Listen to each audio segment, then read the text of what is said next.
Good morning बच्चों। आज हम लोग बताएंगे आपको कि द्विघात समीकरण कैसे हल किए जाते हैं। लेकिन उसको पढ़ने से पहले हम लोग ये सीखेंगे कि द्विघात समीकरण को सबसे पहले किसने हल किया। द्विघात समीकरण को सबसे पहले बेबी वाशिंग ने हल किया था, क्योंकि वो जानते थे कि जब दो संख्याओं का गुणनफल और योगफल दिया जाता है तो उनको कैसे हल किया जाता है, द्विघात समीकरण किस तरह से हल किए जाते हैं। उसके बाद ब्रह्मगुप्त जो एक भारतीय गणितज्ञ थे, उन्होंने बताया कि इसको किस तरह से हल करते हैं। उन्होंने बताया था कि द्विघात समीकरण को ax² plus bx plus c के रूप में हल करते हैं। ठीक, इसके बाद श्रीधराचार्य जी ने बताया कि इसको हम लोग पूर्ण वर्ग बना करके भी हल कर सकते हैं। ठीक, आज हम लोग इसके बारे में चर्चा करेंगे द्विघात समीकरण को हल करने की। द्विघात समीकरण होते क्या है बेटा, कि जब समीकरण में x की घात 2, यहाँ पे x की घात 2 है, जैसे x² की घात 2 लिखेंगे, ये x का कोई गुणांक होगा b और एक c होगा, ये इसमें चर लगा होगा c। ठीक, इसको क्या कहते हैं, हम लोग बोलेंगे द्विघात समीकरण। तो आज हम लोग इसका अभ्यास जो है भाग 1 अभ्यास 1 हल करेंगे। इसमें पहला जो प्रश्न है उसमें कहा जा रहा है कि हम लोग को ये दिखाना है पहले प्रश्न में कि जांच कीजिए कि क्या निम्न द्विघात समीकरण है या नहीं है। कुछ समीकरण हम लोग के सामने दिए गए हैं, उसको हम लोग को दिखाना है कि क्या ये द्विघात समीकरण है या नहीं है। ठीक, इसका जो हम तरीका को बताते हैं। पहला सवाल होते पहला है x + 1 का स्क्वायर बराबर 2x। इसको हमको बताना है कि ये द्विघात समीकरण है या नहीं है, सिर्फ इसको हमको चेक करना है। ठीक, इसको चेक करने के पहले इसको सॉल्व करेंगे और इसको इस फॉर्म में खोल करके लाएंगे। ठीक, सॉल्व करते वक्त जब ये 0 के बराबर में दिखा देंगे, उसके बाद हम चेक करेंगे कि क्या द्विघात समीकरण है या नहीं है। इसकी हल करने के बाद इसकी जो भी समीकरण बनेगा उसमें x की घात 2 वाला टर्म है कि नहीं है, बस हम लोग ये देखेंगे और उससे पता कर लेंगे कि द्विघात समीकरण है या नहीं है। फिर इसको हल करते हैं। तो सबको इसको कैसे खोलेंगे, a + b के होल स्क्वायर से खोलेंगे। आप सभी ने सीखा होगा a + b का होल स्क्वायर क्या होता है, इसका सूत्र ये होता है a² + b² + 2ab। इस वाले सूत्र की मदद से हम लोग इसको खोलेंगे तो क्या होगा इसका हल, x² + 1 का स्क्वायर क्या होगा a और ये 2ab, 2 से इन दोनों को गुणा कर देंगे तो क्या जाएगा हमारा 2x। इधर वाला हम लोग क्या आ गया ऐसे। अब आर्थिक में देखेंगे क्या है, हमारा 2 है, 2 होगा x में भी होगा और 3 में भी होगा। 2 को x से गुणा करेंगे क्या हो गया 2x - 6। ठीक, इसका गुणा कर दिया गया। हमें क्या करना है, इस तरफ में सबको 0 लाना है, यानी इन सबको इन दोनों को लेकर के इधर ले आएंगे। इधर तो क्या हुआ है x² + 1 + 2x, ये प्लस का 2x बराबर इधर का छांतर होकर के आएगा तो ये प्लस क्या हो जाएगा माइनस का 2x, ये माइनस का 6 इधर आएगा तो क्या हो जाएगा प्लस का 6 = 0। देखो कुछ आ रहा है इस फॉर्म में। फिर हम क्या करेंगे 2x से ये x आ जाएगा तो ये क्या हो गया, ये कट जाएगा। अब क्या बचा हमारा, यहाँ बचा x बचा और 1 और 6 कितना हो जाएगा प्लस का 7 = 0। ठीक, अब ये हल हो गया, इससे आगे कुछ हल होना नहीं है। अब चेक करिए कैसे में x² की घात 2 है, x की घात 2 है, यहाँ पे x की घात 2 है तो लिख देंगे हाँ ये द्विघात समीकरण है।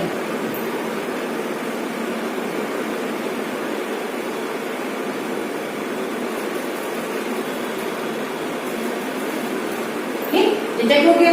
हाँ बेटा देखो, जिसमें एक चीज बतानी है कि जिस समीकरण में ये वाला टर्म नहीं होता है, ये वाला टर्म नहीं होता है, तो इस तरह के समीकरण को हम लोग बोलते हैं शुद्ध द्विघात समीकरण।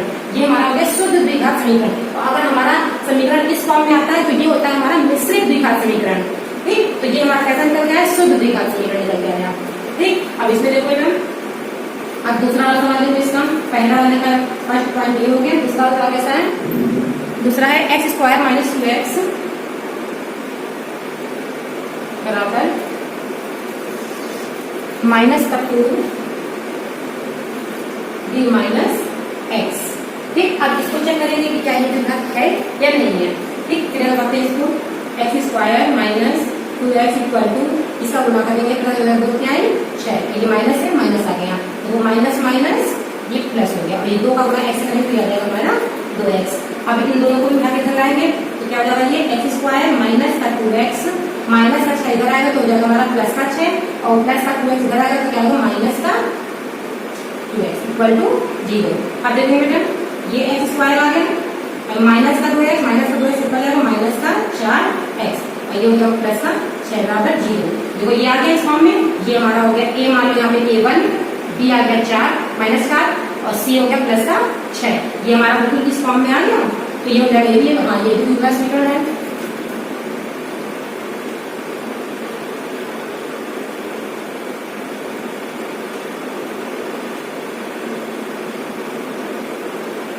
ठीक, दूसरे का भी चेक कर लिया। दूसरा हमारा क्या है, द्विघात समीकरण है। अब इस तरह से हम लोग तीसरा सवाल को चेक करते हैं।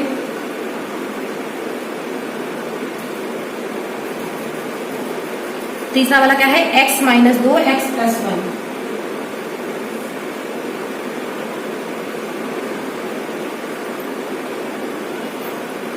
x minus 1 x plus 3।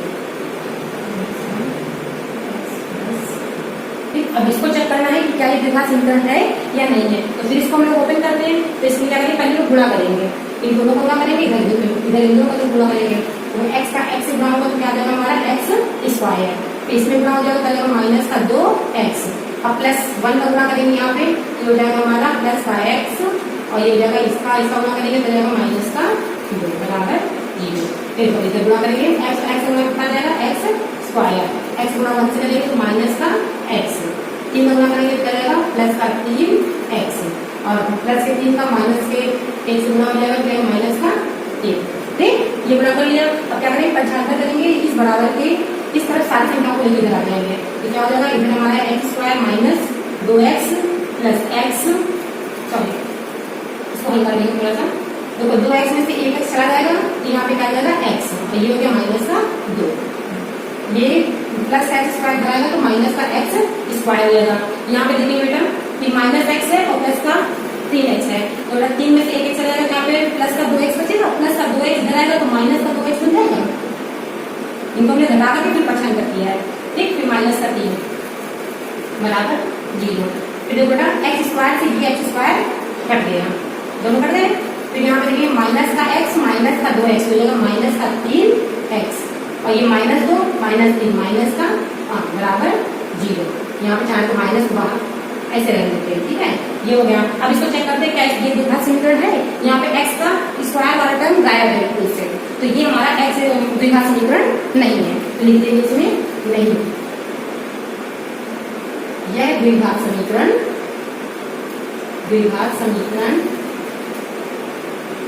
नहीं है।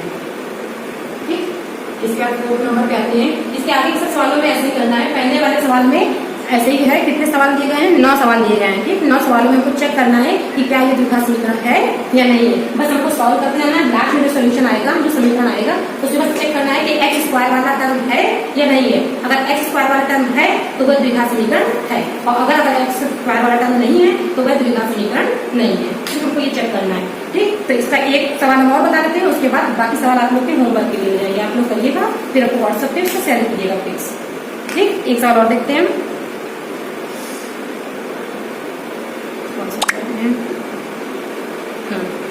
x माइनस 3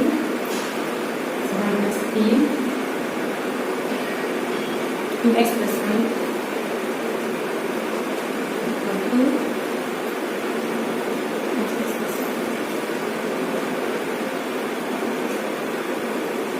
ये सवाल, इस सवाल के लिए क्या करोगे तुम, ये हो जाएगा हम लोग के 2x स्क्वायर, इसका गुणा करना है इससे, माइनस का 2 क्या है 6 करिए x प्लस का 1 का गुणा करेंगे इससे करेंगे कर देगा हमारा x, ये प्लस माइनस माइनस ये निकल 3, ये हो गया। इधर करेंगे तो हो जाएगा हमारा x स्क्वायर प्लस 5x। ठीक, अब सारे टर्म को एक कर दिया है, प्लस को एक टाइम ऑर्डर कर लेते हैं, करेगा ये 2x स्क्वायर माइनस 6x से 1x चला गया तो कर जाएगा माइनस का 5x माइनस 3। अब इसको इधर आते हैं तो हो जाएगा हमारा माइनस का x स्क्वायर और माइनस का ये 5x इक्वल टू 0। अब देखो 2x स्क्वायर से 1x स्क्वायर चला गया तो क्या बच जाएगा यहाँ पे 1x स्क्वायर। फिर देखो माइनस का 5x दोनों माइनस माइनस के इसलिए जुड़ जाएगा, चिन्ह वही रहेगा, हो जाएगा 5x कितना हो जाएगा 10x, बस माइनस के लिए चाहिए इक्वल टू 0। समीकरण पूरा हल हो गया। ठीक, हमारा देखो ये सारे जो लास्ट समीकरण सॉल्व होकर के आया है उसमें x स्क्वायर का एक टर्म है, यानी कि ये हमारा एक द्विघात समीकरण है। तो इसमें लिख देंगे हाँ, यह द्विघात समीकरण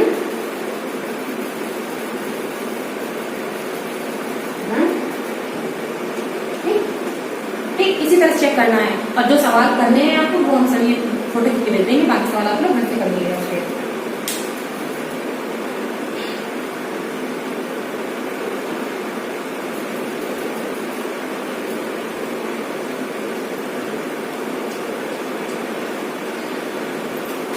ये तो सवाल चेक करने वाले थे कि कौन द्विघात समीकरण है और कौन नहीं है। अब की बात ही प्रश्न आ रहे हैं 9 सवालों के बाद 10वां सवाल है। उसमें लिखा है कि दो क्रमागत धनात्मक पूर्णांकों का गुणनफल 306 है, हमें पूर्णांक ज्ञात करने हैं कि वो कौन सी दो संख्याएं हैं जिनका गुणनफल 306 होता है। ठीक, तो इसको हम लोग द्विघात समीकरण से कैसे हल करेंगे वो हम लोग सीखते हैं। ठीक, तो 10वां नंबर सवाल देखो। सवाल में लिखा हुआ है कि दो क्रमागत पूर्णांकों का गुणनफल 306 है, पूर्णांक ज्ञात करने हैं। पूर्णांक ज्ञात करो। देखो सॉल्यूशन, दो संख्याएं हैं, कैसी हैं? क्रमागत संख्याएं। क्रमागत मतलब क्रम से, जैसे 1 के बाद 2, 2 के बाद 3, 3 के बाद 4 क्रम से आती है, एक बढ़ करके, तो वो संख्या क्या होती है? क्रमागत संख्या, यानी एक ज्यादा होती है उससे। ठीक, यहाँ आपको दोनों संख्याएं मालूम है, तो हम लोग पहले एक संख्या मान लेंगे कि माना पहली संख्या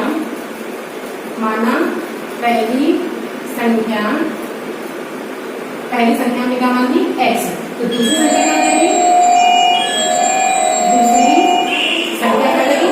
जैसा कि कह रहा है ये क्रमागत संख्या है, यानी पहली संख्या x है तो दूसरी वाली x + 1 होगी। अगर पहली संख्या 5 है, दूसरी 5 + 1 = 6 होगी। तो ये हो जाएगी हमारी x + 1। ठीक, फिर कह रहा है कि इन दोनों क्रमागत संख्याओं का गुणनफल कितना है? 306। तो हम लोग प्रश्नानुसार क्या लिखेंगे? प्रश्नानुसार इन दोनों का गुणनफल, यानी x का गुणा x + 1 से करेंगे तो गुणनफल कितना आएगा हमारा? 306। ठीक, तो हम लोग गुणनफल करते हैं, इसको हल करके इस x का मान निकालते हैं, क्योंकि x का मान निकल आएगा तो दूसरी संख्या निकल आएगी। ठीक है बच्चों, हम लोग यहाँ तक समझ गए थे कि दो संख्याओं के गुणनफल, दो क्रमागत संख्याओं का गुणनफल कितना होगा? 306 होगा। ठीक, तो इसको तो गुणा करते हैं, x का x से गुणा करेंगे तो आ जाएगा x² प्लस x का x करेंगे तो आ जाएगा ये x = 306। ठीक, इतना हो गया। ठीक, x² प्लस x 306 उधर जाएंगे तो माइनस का 306 बराबर 0। ठीक, अब हम लोग 306 के ऐसे दो गुणनफल करेंगे जिससे क्या होगा? हमको 1 मिल जाए। यहाँ पर x का मान क्या है? 1 है। 306 को दो गुणनखंड ऐसे दो भागों में बांटना है जिनको जोड़ने या घटाने पे हमारा क्या मिल जाए? 1 मिल जाए। ठीक, तो ये दो गुणनफल में कैसे करेंगे इसको? 306 को गुणनखंड करेंगे तो आ जाएगा हमारा 2 × 1 2, 2 × 5 10, 2 × 3 6, 2 से 3 से कटेगा, 3 × 15, 3 × 3। फिर देखो 3 × 3, 3 × 21, 17 भाज्य संख्या जो खुद से कटेगी, 17 × 17। तो हमारा जो 306 था वो इस दो रूप में गुणनखंड हुआ। ठीक, अब देखो इसको दो भागों में कैसे तोड़ेंगे? 2 × 3 = 6, 6 × 3 = 18। यहाँ पर कितना मिल गया? 18। 18 और 17, 18 17 को जोड़ने से तो नहीं, लेकिन 18 17 को घटाने से हमारा 1 मिलता है। यहाँ पे x के बगल में क्या है? हमारा 1 है, तो 18 17 को घटाएंगे तभी 1 मिलेगा, और इस 1 की जगह पे हमको 18 - 17 रखना है। ठीक, चलो यहाँ रखते हैं x² प्लस इस 1 की जगह पे क्या रख देंगे? 18 - 17, और ये हमारा x आ गया, माइनस का 306 = 0। फिर देखो x² प्लस इस x को इस कोष्ठक के अंदर ले जाएंगे गुणा करके, तो ये जगह 18x - 17x - 306 = 0। फिर देखो इसमें अब ये दो संख्या मान लो, इनको इधर और ये, इनमें क्या, इनमें जो कॉमन है उसको निकाल ले और इन दोनों जो कॉमन है उसको निकाल लेते हैं। ठीक, देखो इसको कैसे करते हैं? इसमें कॉमन निकालेंगे x² से 1x चला गया तो अंदर क्या बचेगा? 1x बचेगा, प्लस इसमें से x चला गया तो क्या बचा हमारा? 18। इसमें देखो दोनों में माइनस है, दोनों में माइनस, तो एक माइनस बाहर निकाल लिया और निकालेंगे बाहर 17। 17 -17x में से -17 चला गया तो कितना बचा यहाँ पे? x। इस -17 से इस पूरे में भाग देंगे तो माइनस तो चला गया बाहर, और 17 से भाग देने में हमारा क्या आ जाएगा? प्लस का 18 बराबर 0। अब ये दो संख्या है जिनमें x + 18 x + 18 कॉमन है, तो इसको हम लोग बाहर निकालेंगे। ये हो गया x + 18। इस पूरी संख्या से x + 18 चला गया तो क्या बचा हमारा? x बचा, और इस वाली पूरी संख्या से x + 18 चला गया तो क्या बचा हमारा? माइनस का 17। तो अगले कोष्ठक में ये आ गया, ये किसके बराबर है? 0 के। तो ये हमारा द्विघात समीकरण दो गुणनखंडों में आ गया। अब एक बार इसको 0 बराबर कर देंगे, एक बार इसको 0 बराबर कर देंगे, तो ये हो गया हमारा x + 18 = 0। और इधर भी लिख देंगे x माइनस 17 बराबर 0। तो x बराबर प्लस का 18 इधर जाएगा तो क्या जाएगा माइनस का 18। और यहाँ पे देखो माइनस 17 है, इधर जाएगा तो कितना जाएगा प्लस का 17।